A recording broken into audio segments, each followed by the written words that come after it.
Good morning everyone लोगोफोर गासैखौबो गोसो गोरबोनिफ्राय आंनि नैबे गोदान चेनेलाव बयखौबो बरायबाय। आसा खालामो नोंथांमोना बयबो मोजाङै दङ। लोगोसे आंबो मोजाङै दङ आरोना। बे समाव आं मोनसे खोथाखौ फोसावनो सानदों जे आंनि बे गोदान चेनेलखौ नोंथांमोना बयबो अननानै अनसायगोन होनना आसा खालामदों आरो मिजिं थिदों आरोना। जाहाथे आंखौ लाइफआव बयबो सापर्ट खालामगोन आरो अनसायगोन होननानै मिजिंथिबाय बयनिसिमबो आंनि गोरबोनिफ्राय रोजा रोजा साबायखरखौ बावदों। मानोना आंनि बे गोदान चेनेलखौहाय बयजोंबो अनसायजागोन होनना मिजिंथिनाय जाबाय लोगोफोर। प्रेसारसो दङ दिनै आं गोदान चेनेलजोंहाय लाइभ गिबि फैनाय जादों लोगोफोर। नोंथांमोना जायफोराहाय फैदों नोंथांमोननिसिम आंनि बे गोदान चेनेलावहाय बयखौबो रोजा रोजा गाहाम हामलायनायखौ जासिबाय। गिबियावनो आसा खालामो बयखौबो जाहाथे इयुनाव दावगालांनो हानाय बायदि।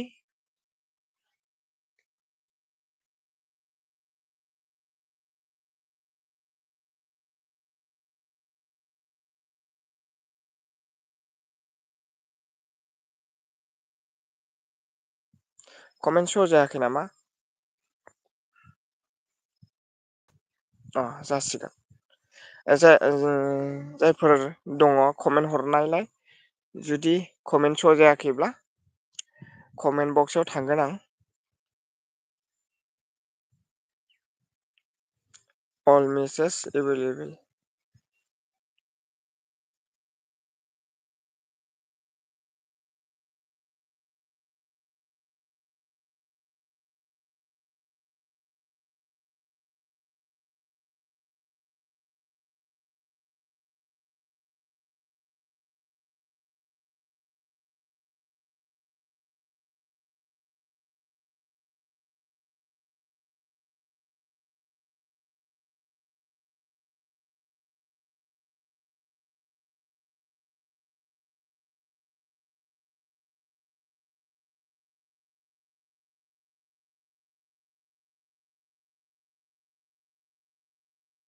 थेंक इउ जोंथि सफैनो हादों गोजोननाय थाबाय। थेंक इउ स' माच नैबे गोदान चेनेलावहाय बरायनाय थाबाय। रोजा रोजा साबायखर।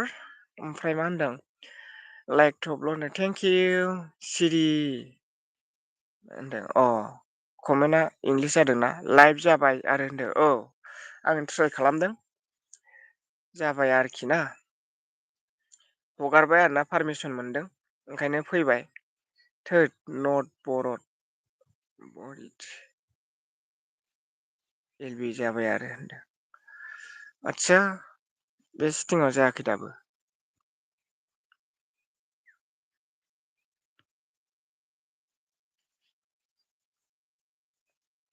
मडिरेटराव जायो।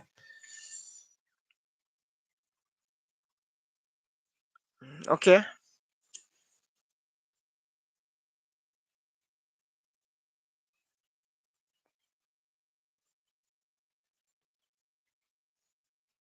मोजां। दे आं मडिरेटर होनि दे फिन होनानै दोन। चेनेल एक्टिभिटि मा खालामदों जोंथि?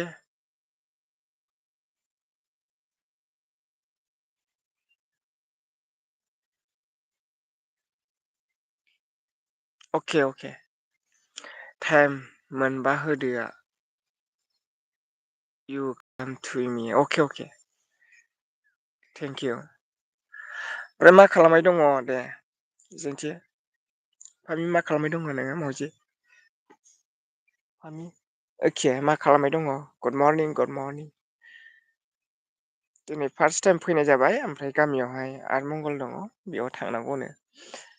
जों दाखालि हाबायाव थांदोंमोन ना बेनियावहाय दा बेनि आरमंगल फैदों बेयाव थांनांगौ आरोखि ना दायो।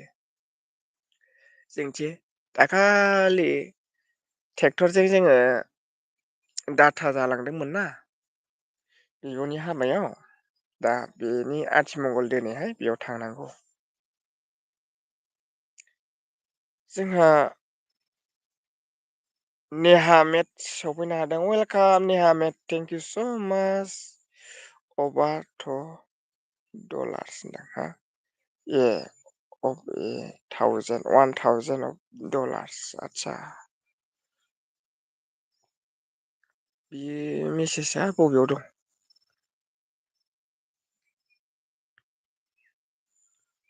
स्टिं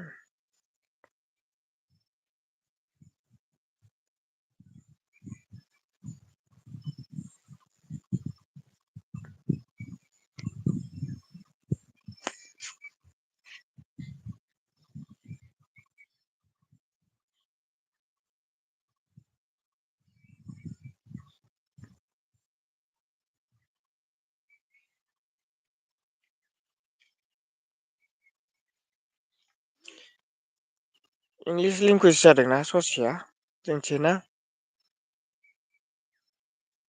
ए जरा फैनायखाय सासे लाखिदो नोंहा थब्ल होनदों आरोखि ना मा दसेनो सिरि होनदों आदसा सिरि जादोंना अ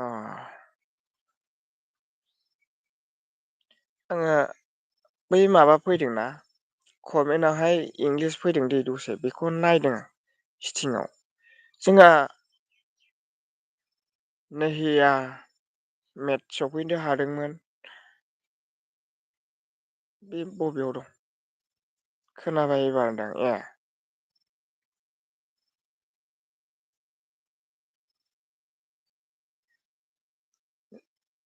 वाइट एन जेक होनदों वाइटि एन जेक होनदों वाइटिया बेसेबां जाखोसो होनदोंमोन ने वाइटसिया बेसेबां जाखोसो होनदोंमोन ना आङो र' स्क्रिन लाइट होबा नुगोन आरोखि बेसेबां जागोन आं खोन्थागोन स्क्रिनावहाय गासिबो नुयो नालाय आं स्क्रिन होगोन र' दिनै भिडिअ'सो नालाय लाइभआनो होनदों इंलिस फैदों लेंगुवेजआ बेखौ र' अबेयाव खालामगोन बेखौलाय ना थुहाबनांगौसो नामा अपसन ओंखारबावाखै मडेरेटराव बेयावबा मा जागोन नायलाय कमेन्टआसो रिमुभ जाहैबायना दाना खोनाबाय एबारना थै मा होनदों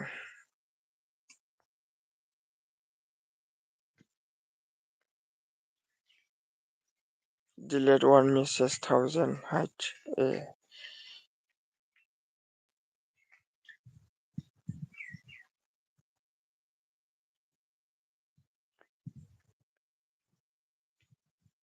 एलबि जाबाय आरो कमेन्टआ उल्थाबो जायो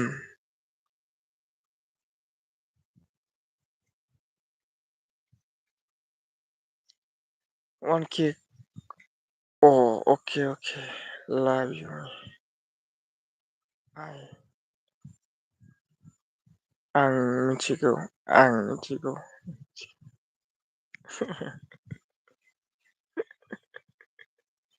आं मिथिगौ नों मिथिगौ माने नै जोंहा नानि उनाव सफैनो हादों रानि उनु नानि उनु मा खालामबाय दङ मा होनदों बयनियावबो इंलिस जायो एल बि आ होनदों औ बेखौ लेंगुवेजखौ सोलायनांगौमोन दिनैहाय अपसन ओंखाराखै र' बेखौ नागिरदों आं एभेलेबेलाव मा दं नै गायत्रि बाजैआबो फैबाय बयनियावबो जायो नै दाना लेंगुवेजआ जोंना कान्ट्रियानो जोंना लेंगुवेजआ हिन्दी ओंखाराखै हिन्दी ओंखारबासो ओंखारगौमोन खोमा ससे आरोना नैबे सिटिंआव दं दै बे बुस्थुआ नैबे सिटिंआव मोनसे अपसन ओंखारनानै दङ बेयावहाय थुबाबो जायाखै दिनै स' जायाखै बियो बेवहाय थुबानो इंलिसआ सोलायफिनजायो बयनियावबो जादों बियो माबायाव जादों आरो ना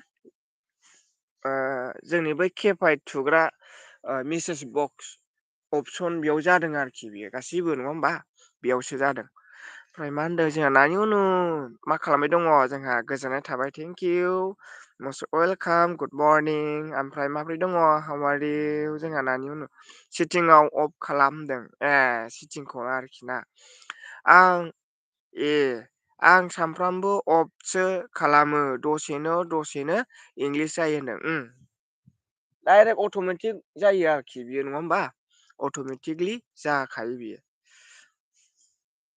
अफ खालामबाबो ओंखारबावा नै।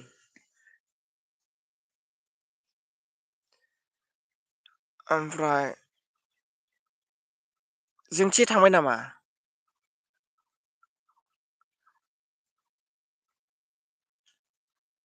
अ फट' होग्रा बुस्थुआबो ओंखारबावाखै दिनै नङा होमबा? र' नायना आङो बेलेगावसो दंफैयो दै बेकग्राउन्डजों होना बेवहाय मा ओंखार नायनि दै बै जोंनि गामि इटस अ मा हांखोमोन बेबा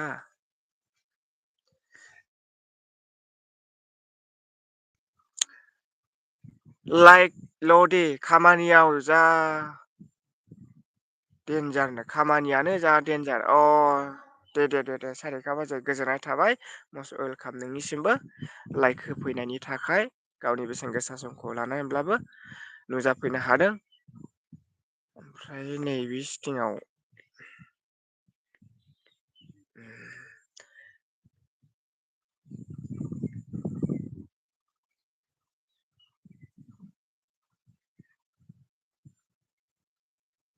हाउ टु क्राइटिस्टिं सेम्बल इन इंलिश बड' जागोन होनदों हाउ टु क्रियेट एस्टिं सेम्बल इन इंलिश इन बर' जासिगोन होनदों आब' समायना वाट इउ लाभ मि होनदों वाट इउ लाभ मि होनदों हेपि बार्थडे आतसा लाइभनि ना हेपि बार्थडे लाइभनि ना आखि ना आतसा thank you happy birthday to the live stream the first happy birthday my life stream thank you ओमफ्राय मा होनदों ए आगैयावनो वाट बायो आं दाना र' माब्ला होगोन गोसो जाबा माब्लाबा होगोन गोसो जाबा आगै होनदों गोसो जाबासो जोंहा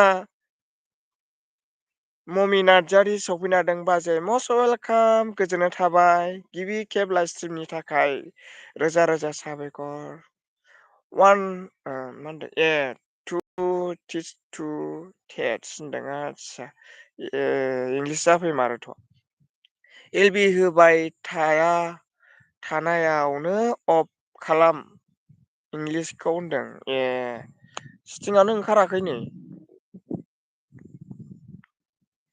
र' आङो स्टेन्डार्ड मडारेटर ओंखारबा होगोन आरोखि ना बेखौ मायाव जादों बेखौ खालामनि आं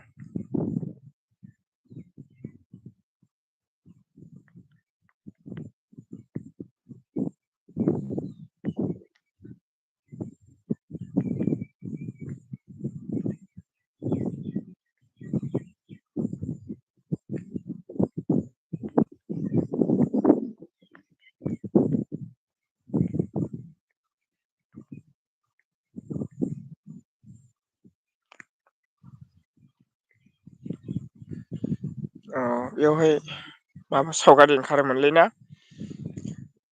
जोंथि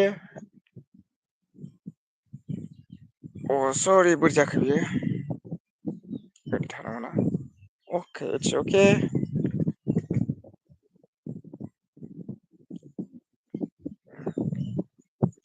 दाननायसो जाबाय नामा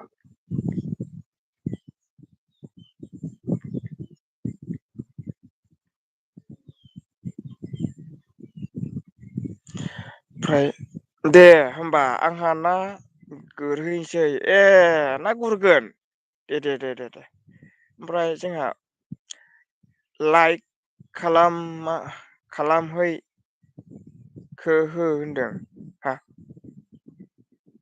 इन खालामहै होनदों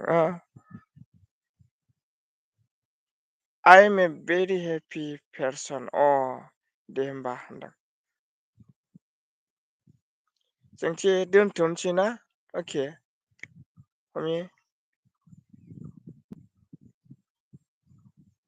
बेखौ होथेनो हायाखैसैलां ओरैबासो होथेसिगोन नामा होथेनो हायासै आं बेखौ दे होमबा आंहा ना गुरहैसै होनदों दे दे दे दे गुरहैदो दे गुरहैदो ना गुरना गुसुथार माथो 20 मिनिट होनोसै ने अह' होजाया 16 बारा गोबाव होला दै न'आव थांसै आंबो ने जोंथि कमेन्ट स' जायाखिसै कमेन्टआ स' जायालै एखमबा जोंथि थांबाय नामा नों मावजि आइ एम स' भेरि हेपि पार्सन अ दे दोननोसै ना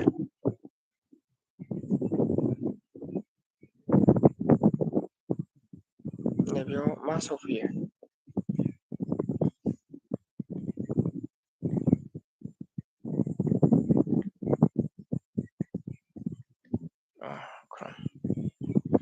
सोर सोर दंमोन कमेन्ट स' जायाखिसैदां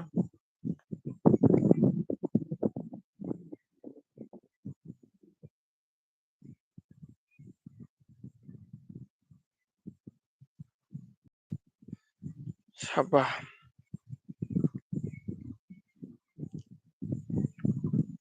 दे बायसै गासैनिसिमबो आंनि बे फार्स्ट लाइफ स्ट्रिमाव सफैनायनि थाखाय बयनिसिमबो गोसो गोरबोनिफ्राय आरोबाव फिन खेब अननाय आरो सिबिनायखौ जासिनानै दिनै गोजोन फुंबिलिनि लाइफ स्टाइलखौ एसेयावनो डिसपास खालामसै बाय बाय नेक्स्ट लोगो मोनफिनगोन आरो ना बयनियावबो आरोखि बाय बायसै बयनिसिमबो दे जोंथि बाय बाय एखि दे जोंथि दंना गैला एखि नों बाय बाय दै एखि न'आव थांसै आं बेलेगावसो दंफैयो नालाय मोसौसो खाफैदोंमोन आं दे जोंथि फामि बाय लोक्षि दे कमेन्टआ स' जायासै नामा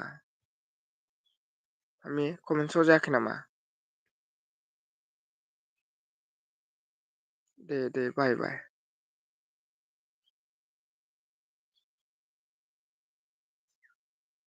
रिमु इज स्टेन्डार्ड होनदोंना रिपर्ट अके चेनेल एक्टिभिटि